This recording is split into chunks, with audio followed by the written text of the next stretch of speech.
guys, welcome to my channel. My name is Maddie, and for today's day of Bookmas, I am going to be reading, or should I say rereading, The Fault in Our Stars by John Green.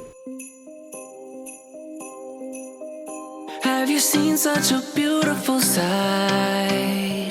Everyone's feeling jolly tonight. I first read this book around 10 years ago, according to my Goodreads. I've had my Goodreads account for 10 plus years. I haven't been active on it this whole time, but I actually had a class in high school. It was called Bestsellers, where we literally read bestsellers in class, and that was always our homework, to just read and write reviews on Goodreads. So I have a ton of reviews from that class still. And so I read this around that time in 2014 because I logged it on Goodreads, which is weird that I didn't read this sooner because this book actually came out in 2012 and then the movie came out in 2015, my senior year of high school. I went to the midnight premiere. I cried. Me and my friends had so much fun. They gave out these little bracelets. I remember it was a blue piece of string with a gold star that said The Fault in Our Stars on it, and I wore it probably for a year, and I kept it for the longest time, but I think I got rid of it. Basically, I love this book. I love John Green. John Green has published tons of young adult novels.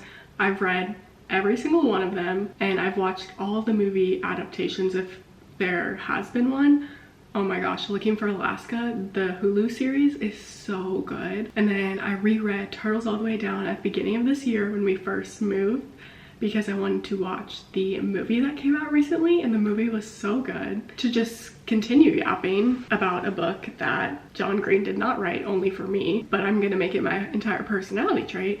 I actually live in Amsterdam now, which if you've read the book, if you're a fan of the book takes place in Indiana and Amsterdam. I remember when we first visited Amsterdam in 2019, I told my husband Sam, I was like, we have to go to the Fault in Our Stars bench and take a picture there. I have so many pictures at that bench. So I really want to reread this and see if I recognize like all the places they go in the book, which I obviously do, but it's even crazier that I'm rereading about their time in Amsterdam while I'm currently living in Amsterdam. And I actually, before we even moved here, we didn't find out we were moving until February, I think February.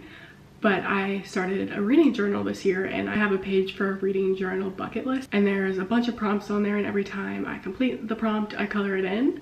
There is a prompt for The Fault in Our Stars because I've been wanting to reread this. I'm currently sick as well. I've been sick for so long, but I finally went to the doctor and got medicine yesterday.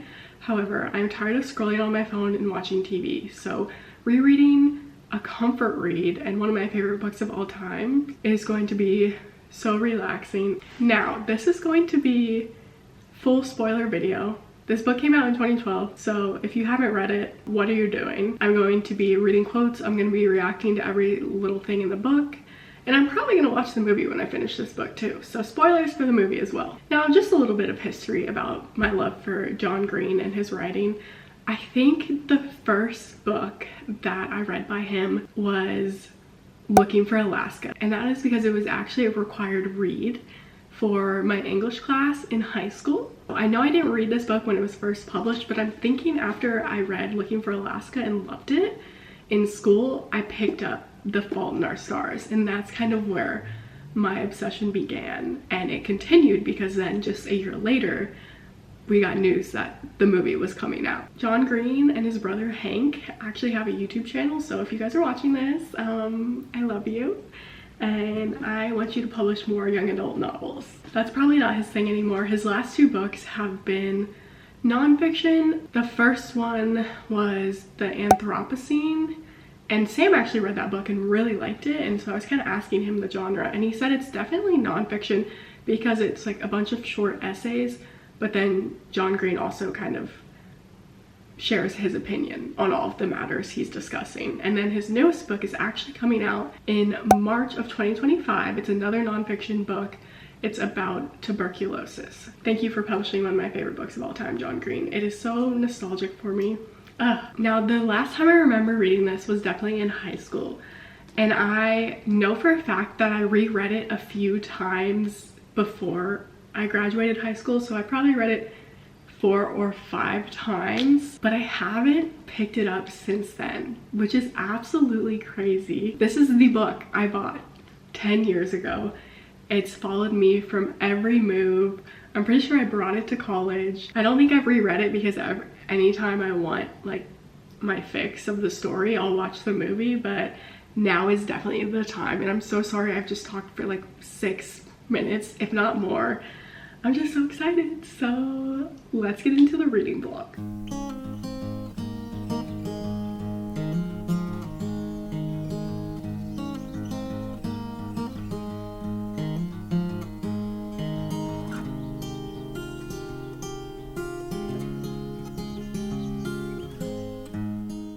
As I'm reading the first few pages, it is just identical to the movie. The movie did such a nice job adapting it, and I can literally hear what I'm reading in Shailene Woodley's words because she narrates most of the movie and her character Hazel is the narrator in the book. Okay, on page 9, we're introduced to Augustus, and he is just so pretentious, and I fear that is why I loved him in high school. Page 16, Hazel says, "Why are you looking at me like that?"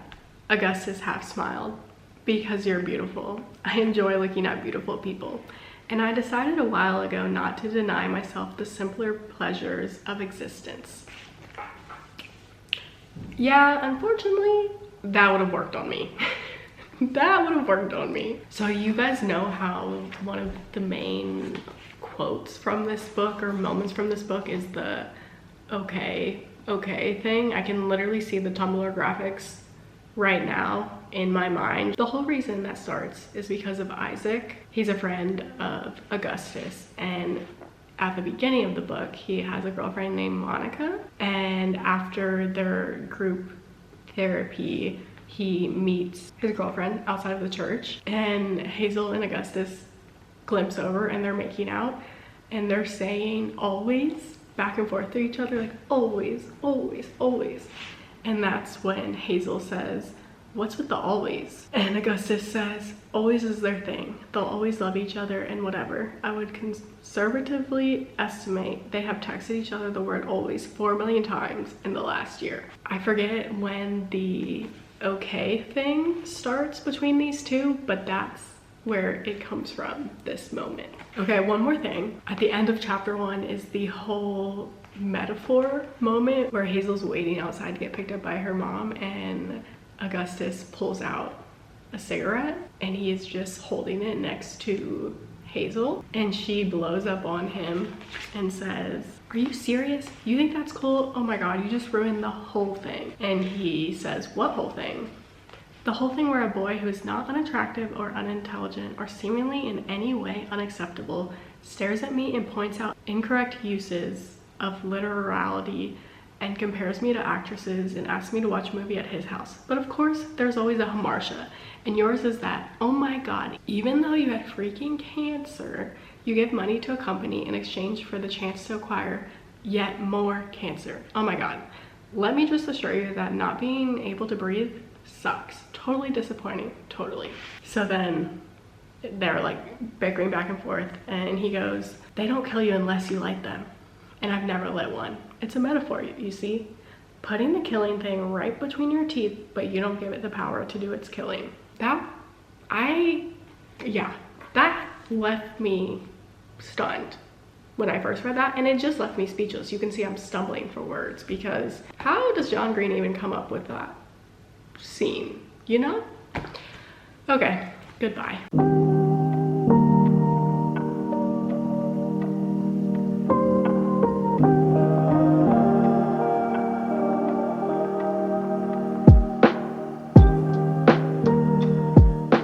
Hey guys, I'm back and I have thoughts. Sam's next to me, so I feel awkward. I like this sentence, and I know that I would have liked it in high school. I don't want to read this next to you because it's so cringy. Also, I'm going to start calling Augustus Gus because that's easier. Hazel was talking about Gus And she said, I liked Augustus Waters. I really liked him. I liked the way his story ended with someone else. I liked his voice. I liked that he took existentially fraught free throws. That's based on some little story.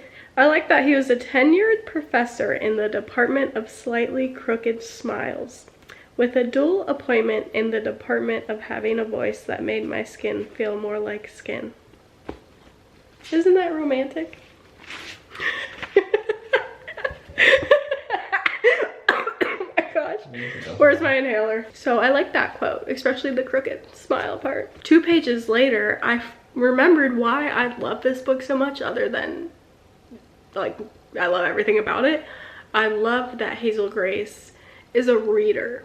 I always appreciate when the female main character is a reader, because that is something I can relate to. And I love reading about book lovers. Gus says, what do you read? She says, everything from like hideous romance to pretentious fiction to poetry, whatever. So true about the hideous romance. My favorite book by a wide margin was An Imperial Affliction, but I didn't like to tell people about it. Sometimes you read a book and it fills you with this weird evangelical zeal, and you become convinced that the shattered world will never be put back together unless and until all living humans read that book. And then there are books like An Imperial Affliction, which you can't tell people about. Books so special and rare and yours that advertising your affection feels like a betrayal. That just hits. No comment from Sam. But I agree, like my most favorite books of all time, I would never recommend them to people because then I feel like they can see me, you know? Oh, and then I was telling Sam as I was reading this, John Green is the only male author that I like, first of all.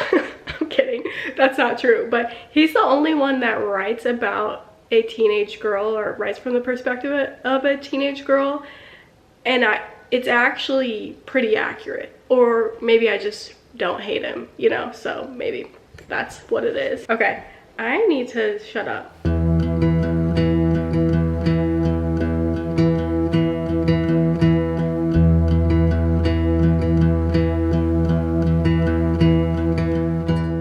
Okay, so the whole reason that Hazel and Gus end up even going to Amsterdam in this book is because she's obsessed with this writer, Peter Van Houten, who wrote her favorite book, which I think I mentioned once already, An Imperial Affliction, and he now lives in Amsterdam. And at first I thought he was real, but he's definitely just a fictional character. So that will come into the story later. But something that Gus just said right now, and no 17-year-old boy would say it like this. Isaac and Monica are no longer a going concern, but he doesn't want to talk about it. And by that he's saying Isaac and Monica broke up, but it's so funny that he said a going concern. And I'm pretty sure that's what he says in the movie too. Just a thought, you know, since I'm blogging every little thing. Okay, so Hazel made Gus read her favorite book and he finished it, and now they're discussing it. And Hazel loves the book so much because you're reading the story and the climax is about to happen, and then the book ends.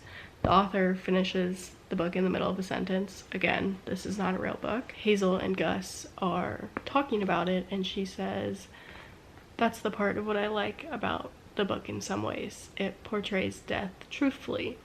You die in the middle of your life, in the middle of a sentence. A big part of the story is she still wants to know what happens in the book since it just ended in the middle of a sentence. And she talks about how she's sent this author so many letters and emails and reached out to his assistant with no response. So that will kind of play into the book later on because she wants to get an answer and Gus wants to help her.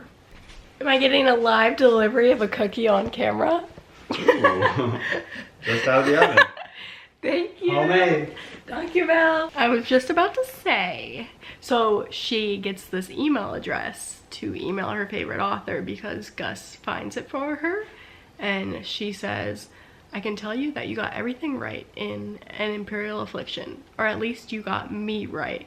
Your book has a way of telling me what I'm feeling before I even feel it, and I've reread it dozens of times. That is what I would tell Emily Henry if I met her in person. Yep, that right there. This is the moment I was referring to earlier. It happened on page 73. Okay, he said after forever. Maybe okay will be our always. Okay, I said. Wow. I'm crying. Sam is now joining the reading club.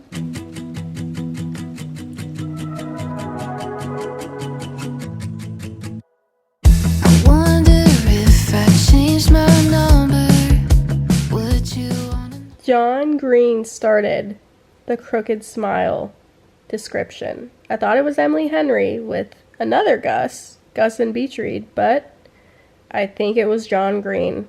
Thank you, John Green. What's with all the orange, I asked, still not wanting to let myself imagine that all this would lead to Amsterdam. National color of the Netherlands, of course. Okay, so around page 80, Gus takes Hazel on a date to this park in Indiana, and it's known for having these big sculptures, and there's a huge skeleton that's basically like a playground, which is kind of weird to think about. In the movie, they actually go to that park. It is real. And I remember when I was obsessed with this book in high school and I got my younger sister to read it. Later on, I planned this whole day trip so we could go see the park because we lived in Ohio and the park was maybe 3 hours away in Indiana. However, something came up and we never went. It would still be cool to see one day since they filmed the movie there too.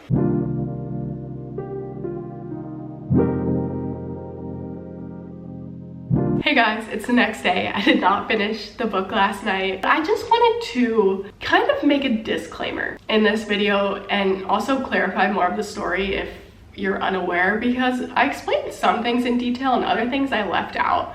So at the beginning of this book, you find out the main character and the narrator, Hazel, has cancer. And the doctors are unsure of her life expectancy. She's currently doing a trial and taking a drug that hasn't worked for other cancer patients, but so far it's working for her. So she's living every day right now as it's her last. She's also a teenager. She's 16 and she meets Gus in her cancer support group. I've talked about Isaac a few times. Isaac brings his friend Gus to support group to support him, but Gus is currently in remission, or what they describe in the book as NEC. No evidence of cancer right now, but he did have cancer in the past and he had surgery to remove his leg. He has a prosthetic leg, but at the time he's not fighting cancer and Hazel is. So they both talk about cancer and their journeys and kind of morbid things, and they talk about death a lot. And I just want to say, I know I've said that this is my favorite book of all time and I love the romance and it's beautiful. It is also very, very sad. It is more so a sad story than a happy one. And I know that. But that is part of the reason why I love it so much, because when I read this for the first time in high school, it was unlike anything I've ever read before. It was so deep and beautiful, and even now as I'm still reading it, this book is still standing the test of time. John Green is an amazing writer, and you could read this now for the first time as an adult and still think this is an amazing story. But it is also sad, and although this specific story, The Fault in Our Stars, is a work of fiction and there is a disclaimer in the beginning of the book by John himself, I know that this is a very, very real situation to many people. Many people have lost their loved ones to cancer, and I don't think that this book romanticizes tragedy at all. Knowing John Green and his history and how his brother had cancer and how he's lost people to cancer, I don't think that John was trying to profit off of tragedy at all. This is just a story he had and he wanted to tell. And I know there's a lot of discourse even now about how he's romanticizing death and stuff like that. And I just don't agree. I don't agree with that at all. I would never want to go through something like this, and I understand that it is a book.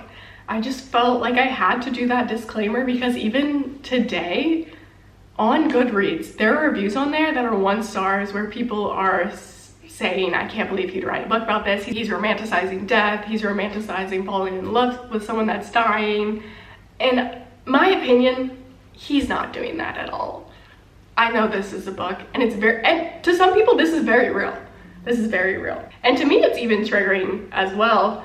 This is gonna sound silly. Oh, I hope this doesn't sound really silly. My life has been touched by cancer because my dog, Toby, we found out he had cancer when he was 2, and we lost him a few months later.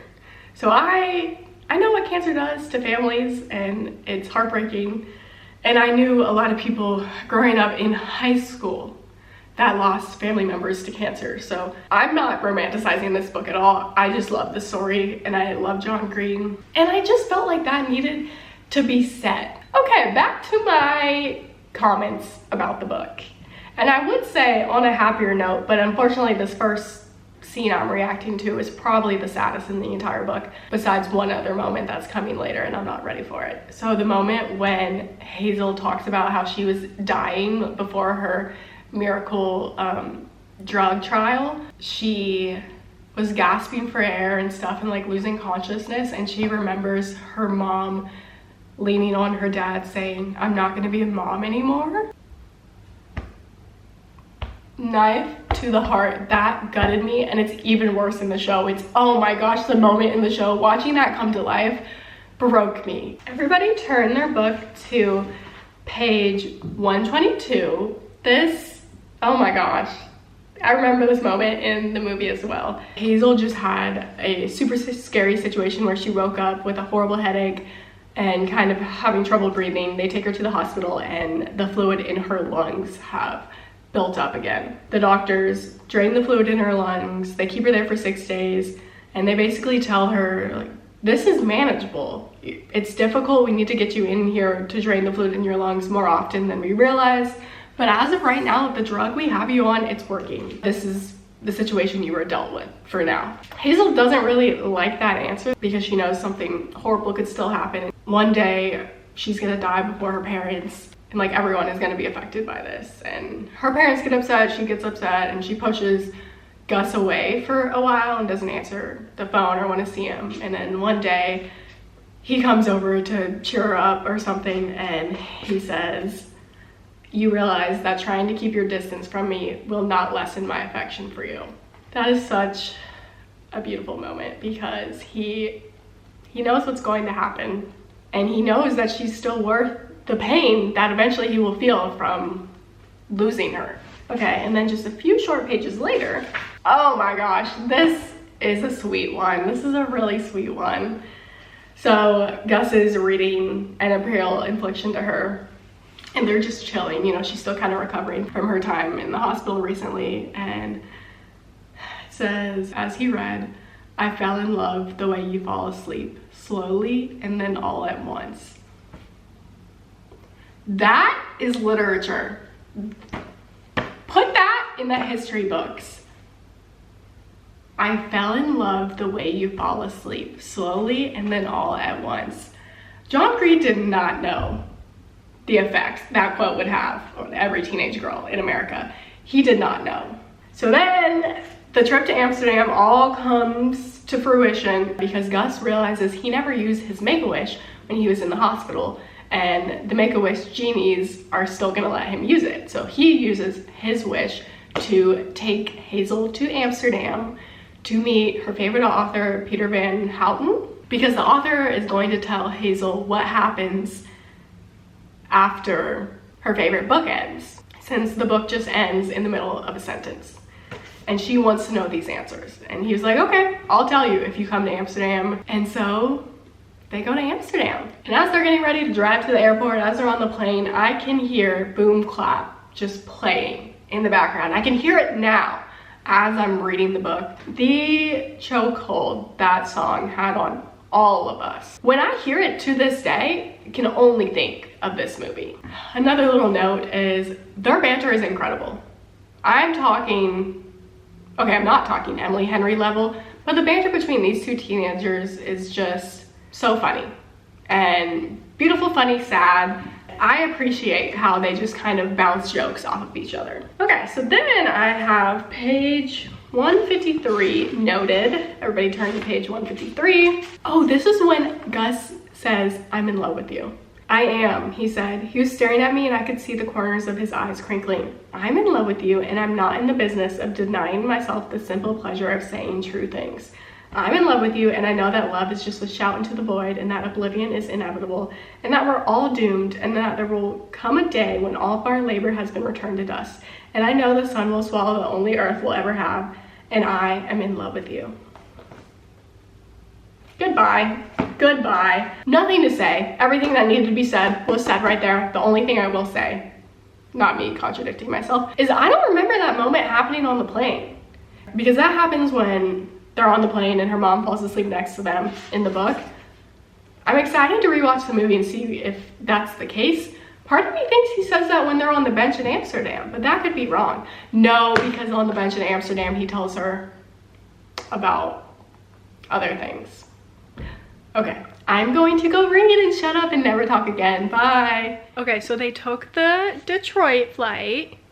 They flew from Indiana to Detroit, Detroit to Amsterdam, and they must have been flying Delta or KLM because last time we came back to Amsterdam, we flew out of the Detroit airport.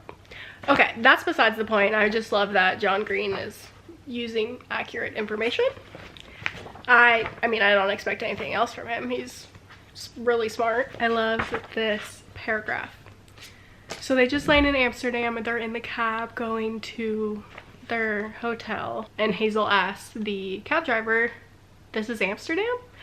"Yes and no," he answered. "Amsterdam is like the rings of a tree. It gets older as you get closer to the center." And then I love this whole next paragraph, 2 paragraphs. "It happened all at once. We exited the highway and there were the row houses of my imagination leaning precariously toward canals, bicycles and coffee shops advertising large smoking room. We drove over a canal and from atop the bridge I could see dozens of houseboats moored along the water. It looked nothing like America. It looked like an old painting, but real, everything achingly idyllic in the morning light, and I thought about how wonderfully strange it would be to live in a place where almost everything had been built by the dead." Okay, a little morbid. "Are these houses very old?" asked my mom. "Many of the canal houses date from the Golden Age, the 17th century, he said. "Our city has a rich history, even though many tourists are only wanting to see the red light district." He paused. "Some tourists think Amsterdam is a city of sin, but in truth, it is a city of freedom. And in freedom, most people find sin." And then they stay at the hotel.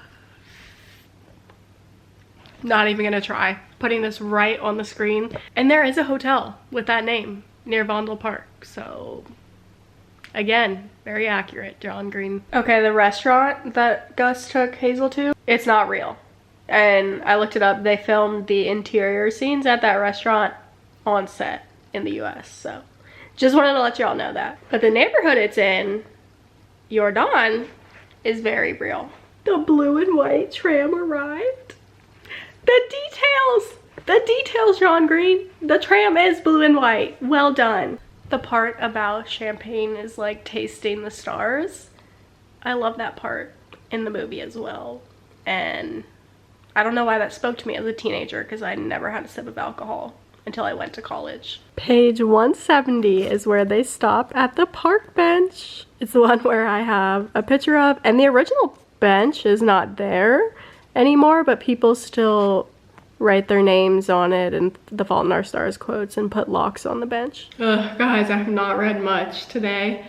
I filmed that whole clip this morning and I sounded so nasally in it, and it's because I didn't read that much today, but I did want to say they're about to go to meet the author, which I have no idea how to say his name. I forget how they say it in the movie. I'm pretty sure it's Peter von Houten. And they're talking about how his house is on Vondelstraat, number 158. And that's a real street here. It's actually not far away at all. And in the movie, it's Vondelstraat 162. And they actually do film at his house, or at least the clips outside his house. So that's cool. I've never walked by that house before. I probably have accidentally because it's not too far away from my neighborhood. Obviously things are different from the book and the movie, and my questions will be answered when I watch the movie. But I read the scene where they're sitting on the bench, and I could have sworn that was when Gus told Hazel that he's sick again. Sorry, spoiler. If you don't know, that's the big twist in this book, is that Hazel isn't the one that's going to die, Gus is. I could have sworn they had this big meaningful conversation on the bench. That's not what happened in the book. It must be what happens in the movie, right? So I'm just wondering how he tells her in the book. Also, I could just be completely wrong, so just ignore anything I've ever said. Bye. Guys, what am I trying to say here? You found out the home? Thank you, my little pea brain. I told you earlier that I knew where the house was. I know exactly where the house is, and I have a video of Sam and I riding our bikes on the same street. I think the house was slightly before I took the video, so you can't see it. Isn't that crazy? Last thought for right now. I said in the book, he mentions it's on 158 Vondelstraat, but in the movie, it's 162. But 158 does exist. Why didn't the people at 158 want their house to be in the movie? I mean, technically it is, because it's 2 houses down. But interesting. Isn't that interesting, Sam? Interesting. I think I'm going crazy now. Okay, so they finally meet this author that they've been wanting to meet forever. I mean, Hazel Grace, longer than Gus. And he's an asshole, right? And he doesn't answer any of her questions. And they leave his house, and she like sits down and starts crying. And Gus says, hey, it's okay. He sucks. I'll write you an epilogue. I'll finish the story for her. That is beautiful. I don't remember that part. Okay, so they go to the Anne Frank house, and they actually do film in the Anne Frank house from what I can tell, because I went to the Anne Frank house and it looked exactly like it did in this movie. And the only thing unrealistic about this part is the story says, we had to park a block away from the Anne Frank house, and then while Peter's assistant stood in line to get tickets for us, I sat with my back against a little tree. You would not be able to get Anne Frank tickets the day of. Not a chance. Well, there's actually a chance. You couldn't just walk up and get them. You would have to join their like lottery system. I forget what time, maybe at like 9 a.m. every morning they release more tickets, or release the tickets they have left. I remember doing that when we went to visit it, because we did not know you had to book it so far in advance. I have a friend coming to visit me this month, and I went to the website to book tickets a month in advance, and even a month out there were not very many time slots available, so book your tickets advance online. This line has haunted me for 10 years. I still think about this. I'll just be going about my week and I'll think of Gus saying this, and day ruined.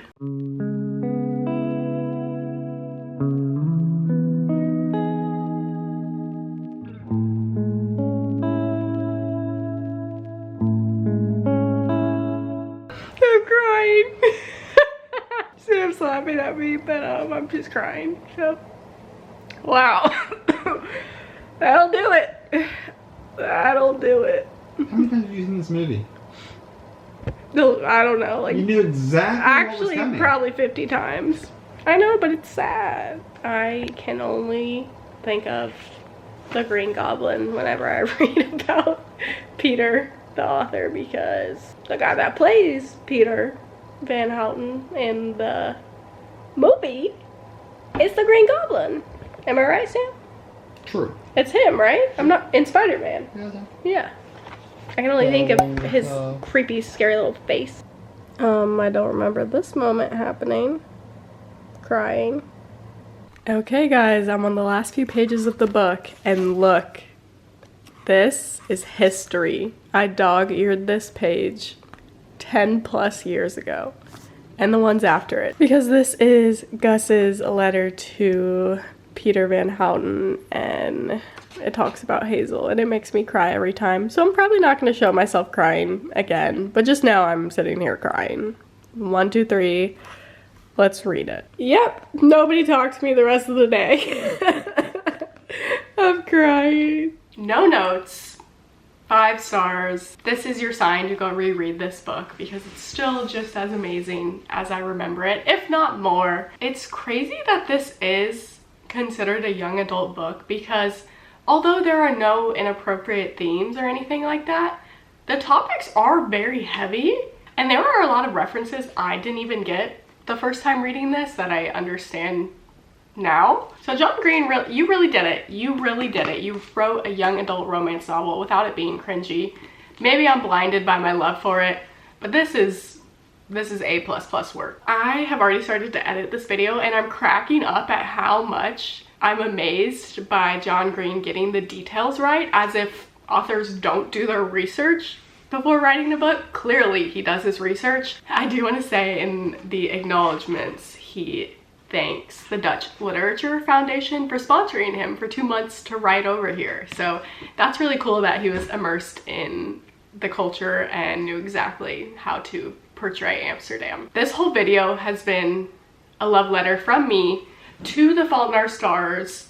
With that being said, thank you guys so much for watching this video. I don't know how many people are even going to watch this video, but if you liked it, you should definitely give it a thumbs up and subscribe down below because I post other videos just like this of me being a fangirl for books I love, TV shows I love. I hope you guys will subscribe and definitely stay tuned because I'm posting 12 videos for the first 12 days of December for Bookmas. I hope you're not sick of me yet. Bye!